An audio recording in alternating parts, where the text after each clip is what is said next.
Hey everyone, I'm Oliver Zaugg, and I want to talk more about the Alaska Native population because I grew up in Alaska.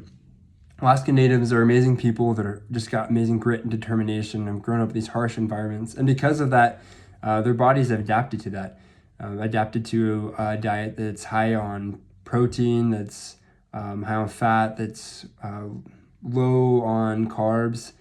And they have a lot of beliefs and traditions that are passed down and many different languages. There's 23 official, but tons more, and there's over 250 tribes. There's just a lot of variation in these individuals, and it's awesome. There's no restricted reservations. They just live all over Alaska, in big cities like Anchorage, but also in small remote villages. And I really enjoyed getting to learn from these people, but I was also humbled by seeing their circumstances. When the Russians came, and then later when we came, we introduced things like processed foods eventually, but at the start there was things like tobacco and sugar and alcohol, and it took a big toll. There's a lot of people, including I had a really good friend growing up that had fetal alcohol syndrome because of the addiction to alcohol and poor public health and healthcare institutions, hospitals and clinics in remote villages. And so there's very little prenatal checkups and care and direction, and it leads to a lot of complications in health. Most of that homeless population is even Alaska Native, which is really sad to see.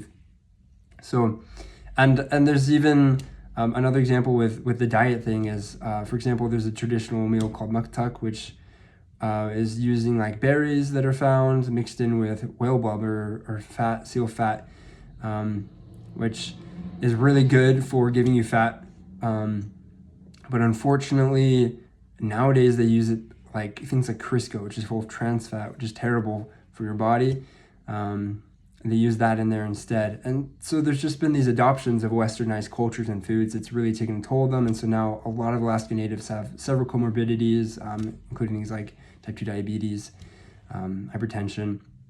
And so it's really important to be able to provide healthcare to these people through organizations. And so one that I'd like to highlight that I think is just awesome is the Alaska Native Hospital, set up in Anchorage, but this medical center is really expanding. They do a lot of remote work, telehealth, and they do in-person visits as well to these villages.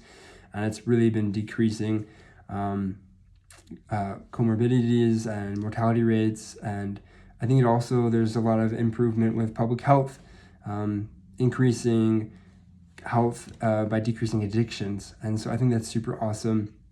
And there's a lot more room for improvement there, but it makes me happy to hear about organizations helping these people be able to enjoy where they're originally from.